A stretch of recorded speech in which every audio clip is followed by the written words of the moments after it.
ملګرو سلامونه او احترامات ستاسو قربان حذیفه یوسفزی یم. زما اواز چې کوم دی دا چې دی نو تاسو ته به اندازه کېږي زه هغه شانتې په خپل ریدم کې نه یم لګیا.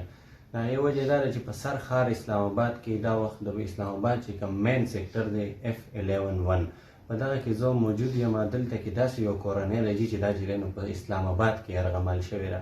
دوی چې دی نو دا د کور چې څومره بنیان دي څلور دا په دې اسلام آباد کې چې دی نو یرغمل دي. سیاسي شخړې چې دی نو هم پکې شته دي، کورنۍ شخړې پکې هم شاملې دي. دا ماشوم چې تاسو کوم وینئ ان کو ذرا دکھائیں. میرے جو کیمرہ ویمن ہے وہ چونکہ پشتو نہیں سمجھتی اب ادھر کریں. تو یہ دا چې کوم ماشوم تاسو وینئ دا موږ ورته ودرولی دی او دا ور لاک دی جي. دغه شانتې دلته کې دغه کیمرې لګېدلې دي جي.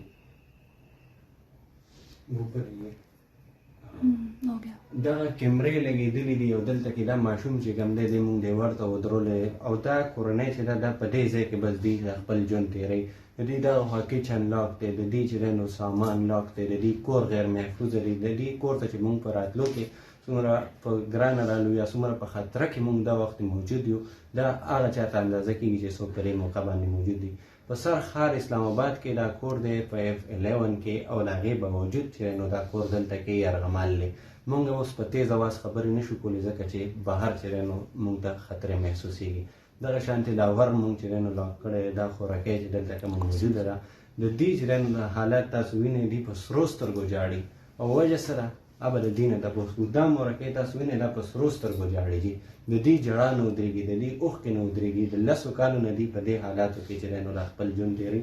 دغه ماشومه چې کومه ده دا ذهني معذوره ده او دا چې دی نو د دې دا خپې او نوکونه چې کوم دي دا اودي شوي دي. د څه له وجې چې دوی د کوره بهر نشي وتی، نور ته نشي وتی او بهر خو د وتو څوک تصور نشي کولی. دلته کې چې مونږ راغلو مونږ چې نو باقاعده توګه باندې هر رنګه خطره چې کومه ده هغه مونږ په سر باندې واخیسته ځکه چې هلته کې بهر کیمرې لګېدلې او د هغې باوجود مونږ وایي چې څوک نه څوک خو به دا آواز اوچتوي.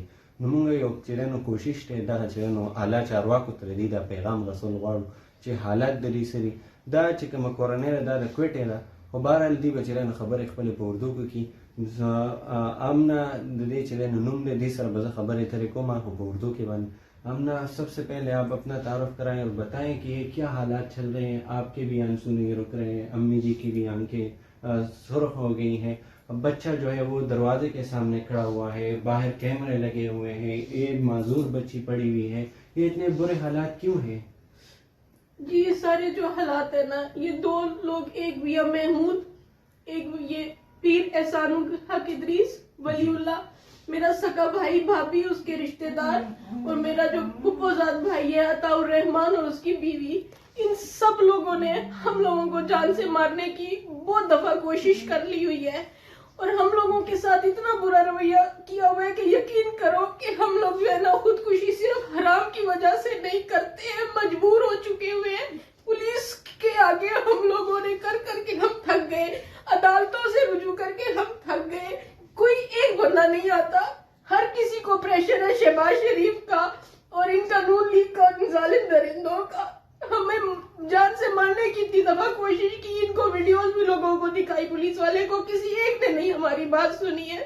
میں صرف اپنے پٹھان بھائیوں سے بھی یہی گزارش کروں گی کہ اللہ کے واسطے میری مدد کرو، میں خود پٹھان ہوں. اچھا مجھے بتائیں وجہ کیا ہے کہ یہ لوگ اتنا ظلم آپ کے ساتھ کر رہے ہیں؟ آپ کو یہاں پہ یرغمال بنایا ہوا ہے، کبھی آپ کو اغوا کی دھمکی، قتل کی دھمکی، آپ کے جو بھائی ہیں وہ جو ہیں ملک چھوڑ کے چلے گئے. وجہ کیا ہے یہ اتنا ظلم کیوں کر رہے ہیں؟ یہ پیر احسان ہے، اس کی بیٹی کے ساتھ میرے بھائی کی شادی ہوئی تھی. انہوں نے بار بار اصرار کر کے پیر احسان نے شادی کی تھی. میرا بھائی قابل تھا، باہر کے ملک سے تعلیم یافتہ تھا. انہوں نے اس وجہ سے اس کو پھنسایا تھا صرف اپنے مفاد کی خاطر. شادی کے شروع دنوں میں ہمیں پتہ لگ گیا تھا کہ یہ لوگ بہت زیادہ ظالم اور شفاق لوگ ہیں. انہوں نے اپنے گھر میں اپنی بہنوں کے لیے بھی اس طرح عقوبت خانے بنا کے رکھے ہوئے، ان پہ بھی ظلم کرتے ہیں.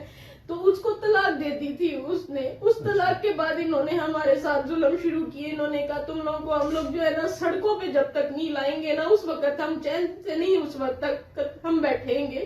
اور انہوں نے 10 سال یہی کچھ کیا ہوا ہے کہ ہم لوگوں کو نہ سکون انہوں نے لینے دیا ہے اور بیچ میں ہمارے خاندان کے لوگوں کو لالچ دے کے شامل کیا ہے. میرا سکا بھائی لالچ کی خاطر ان کے ساتھ مل گیا ہوا ہے اس کو انہوں نے یہ کہا ہے پیر احسان نے کہ یہ گھر ہے نا وہ اس کا مالک اس کو بنا دیں گے، اور میرے پھپھوزاد جو بھائی آتا ہے اس کو بنا دیں گے۔ وہ اپنی لالچ میں وہ بھی بالکل صفاق اور اندھا ہو گیا ہوا ہے۔ میری امی کو کہتے ہیں کہ تم مر کیوں نہیں جاتی ہو، اس سے اچھا ہے۔ مجھے بھی اسی طرح بولتے ہیں، گالیاں دیتا ہے، لوگوں کو جا کے جھوٹی باتیں میرے اوپر لگاتا ہے کہ میں یہاں پہ آتی ہوں تو لڑائی کرتی ہوں۔ میں یہاں پہ آنا بھی چھوڑ دیا تھا، امی نے میرے سے بہت جب رو رو کے بتایا، مجھ سے رہا نہیں گیا، میں تب یہاں پر آئی تھی کہ ان کی حالت اتنی خطرناک ہو گئی تھی، جو ان کی بیماریاں تھیں۔ اچھا مجھے بتائیں، یہ لوگ آتے رہتے ہیں آپ کو مارتے پیٹتے ہیں؟ یہ لوگ مجھے جان سے مارنے کی کتنی دفعہ کوشش کر چکے ہیں، مجھے بالوں سے گھسیٹ کے نیچے مارا، میرے پاس ویڈیو پڑی ہوئی ہے۔ اور جو اس نے میری بھابھی نے مجھے مارا اس کی میرے پاس ویڈیو ہے، پولیس کو دکھائی ہے، کسی نے نہیں سنا۔ ان کو کوئی اوپر سے ایک کال آتی ہے، یہ خاموش ہو جاتے ہیں، سب خاموش ہو جاتے ہیں، پولیس، عدالت، وکیل سب خاموش ہو جاتے ہیں۔ فون پہ دھمکیاں دی ہیں میری بھابھی کے گھر والوں نے، وہ میرے پاس ریکارڈنگ موجود ہے۔ ان پولیس اور فوج کی دھمکیاں ہمیں ہر وقت ملتی ہیں کہ ہمیں پولیس یہاں سے آئے گی، ڈنڈے مار کے لے کے جائے گی۔ پولیس آ بھی چکی ہے کتنی دفعہ مجھے اٹھانے کے آئے گا باہر سے، اس کو اغوا کر لیں گے، اچھا یہ کہتے ہیں، اس کو کہتے ہیں۔ اور میری بہو نے میرے بیٹے پہ جھوٹا الزام، وہ اپنے باپ کی ڈیتھ پہ آیا تھا، اس نے جھوٹا الزام لگایا کہ اس نے مجھے مارا ہے، حالانکہ وہ بیچارہ اتنا اچھا بچہ ہے میرا، اس کو انہوں نے اتنا ذلیل کیا۔ بیچارہ کبھی مسجد میں، ان کی ڈیتھ پہ آیا تھا، کبھی مسجد میں بیٹھا ہوتا تھا، کبھی کہیں چلا جاتا تھا، وہ میرے پاس ہی ادھر نہیں رہ سکتا تھا، ڈر جنازے پہ بھی نہیں اس کو آنے دیا۔ محمود ہے جو ہے نا، اسی کی جو ہے نا بیوی کی بہن ہے، اس نے ہمیں دھمکیاں ڈائریکٹ مجھے بھی دی آ کے کہ اپنے بھائی کو روکو یہاں پر آنے سے، کہ وہ اپنے والد کے ٹائم پہ جنازے پہ بھی نہ آئے۔ میں نے کہا کیوں میں اس کو روکوں، وہ نہ آئے، وہ پہنچ گیا تھا، اس کے پہنچنے سے کچھ گھنٹے پہلے دفنایا میرے والد کو۔ اچھا اس گھر میں آپ لوگوں کے علاوہ کوئی ہے؟ اس گھر میں ہم لوگوں کے علاوہ جو میرے تائے ہیں نا، وہ ادھر کمرے میں ان کو بھی قید کیا ہوا ہے۔ یہ میرا بھائی اور بھابھی ہے نا، ان سے جو ملنے کے لیے آتے ہیں، یہ میاں محمود کی ہی بیوی کی بہن آتی ہے، اس کا شوہر آتا ہے، یہ عطاء الرحمان ہے، یہ آتا ہے، صرف یہ لوگ ان سے مل سکتے ہیں، ہم لوگ کوئی ان سے ہمارا رابطہ نہیں ہے۔ تو ان کے کھانے وغیرہ کا کیا ہوتا ہے؟ وہ یہ لوگ ہی جو بھی کرتے ہیں آپ وہ لوگوں کے کرتے کھانے ہیں۔ کا کیا انتظام ہے؟ ہم لوگوں کو جو ہے نا باہر سے کھانا بھائی بھجواتا آن لائن فوڈ پانڈا سے، 5واں مہینہ ہے یہ ہم لوگ ایسے گزارا کر رہے ہیں۔ اچھا اب یہ لوگ چاہتے کیا ہے، مطلب یہ جو طلاق ہو گئی، یہ بات تو ختم ہو گئی، تو پھر آپ لوگوں کا پیچھا کیوں نہیں چھوڑ رہے ہیں، اور اب یہ لوگ کیا چاہتے ہیں کہ کیا؟ جب طلاق دی تھی نا بھائی نے، تو یہ میاں محمود اور جو یہ پیر احسان ہے نا، یہ اکٹھے ہیں، ان کا آپس کا گٹھ جوڑ ہے، یہ اپنے مفادات کے لیے اکٹھے ہوتے ہیں۔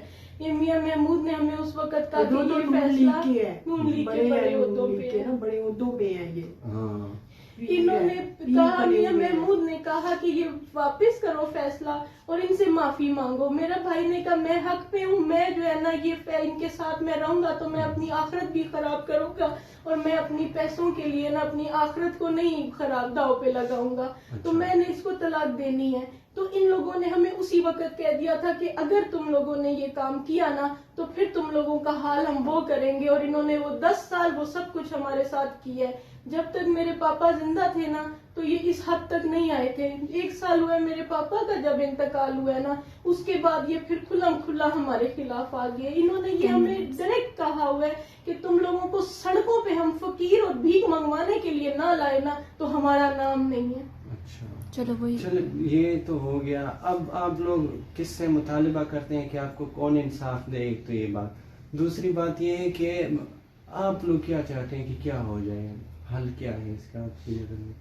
جی ہم لوگ تو پولیس کو کہہ کے تھک گئے، 30-35 تک میری ریکارڈنگ میرے پاس موجود ہے، جو میں نے کالیں پولیس کو کی ہیں، ان کو ویڈیوز دکھائی ہیں، آڈیوز دکھائی ہیں، کچھ انہیں نہیں فرق پڑتا۔ وکیل سے رابطہ کیا، نامی گرامی وکیل ہے، انہوں نے یوٹیوب پہ ویڈیو اپلوڈ کی، پریشر کوئی آیا وہ بھی انہوں نے ڈیلیٹ کر دی۔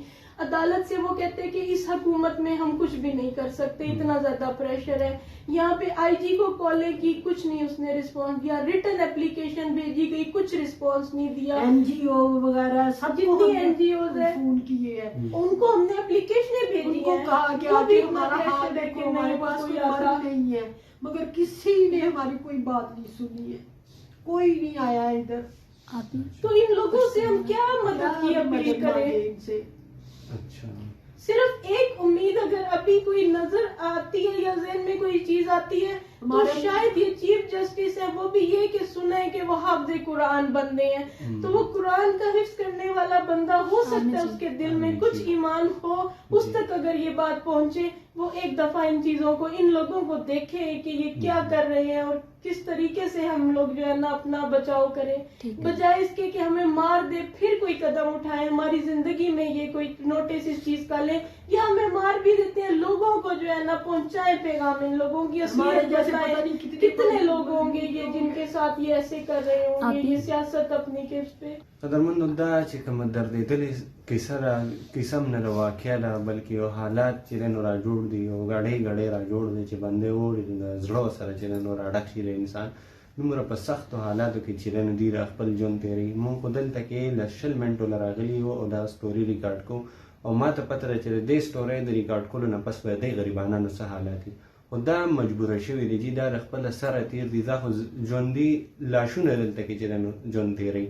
دلته خوب د دې نه خوب شته دی، نه آرام شته دی، نه سکون شته دی. دا ماشومان چې دی دا نه د سکول د تلو دي، نه چې دی نو بهر د وتو دي. د دې چې کوم ژوند دی که نه ډېر په سختو کې دی. په لنډو لفظونو کې دغه ویل غواړم چې په سر ښار اسلام آباد کې دا دومره دردېدلې کورنۍ پرته ده، نو زمونږ د سوشل میډیا ورکرانو ته به زه ووایم، زمونږ د میډیا چې کوم ملګري دي هغې ته به زه ووایم، دغه شانتې عدالتونو ته به زه ووایم، د تاڼو خلکو ته به ووایم، پولیسو ته خواست کوم چې څومره هم زمونږ چې دی نو انتظامیه ده او که د میډیا ملګري چې څومره هم دي د چا نه هم څه نه څه امداد کېږي که نه، نو دې خلکو سره ودرېږئ او په دې باندې به اصلي اجر تاسو ته میلاویږي. زمونږ ډېر د سوشل میډیا پښتانه ملګري چې کوم دی هغوی په ټیک ټاکو پسې نښتري، په ټیک ټاکرانو پسې، په مختلفو سټورو پسې راشئ او دا خلک چې دی نو دنیا ته وښایئ چې دلته په سر ښار اسلام آباد کې څه روان دي. د دې چې دی نو دا اوښکې نه وچېږي، د دې مورکۍ اوښکې نه وچېږي، دا ماشوم چې دی په سخته کې دی، دا په دې کور کې یرغمال ناست دي، باید چې د دې چې دی نو غور شي او دې سره مرسته وکړی شي. ښاد آباد او بریالي اوسئ. حذیفه یوسف زی ته اجازت راکړئ. الله امان.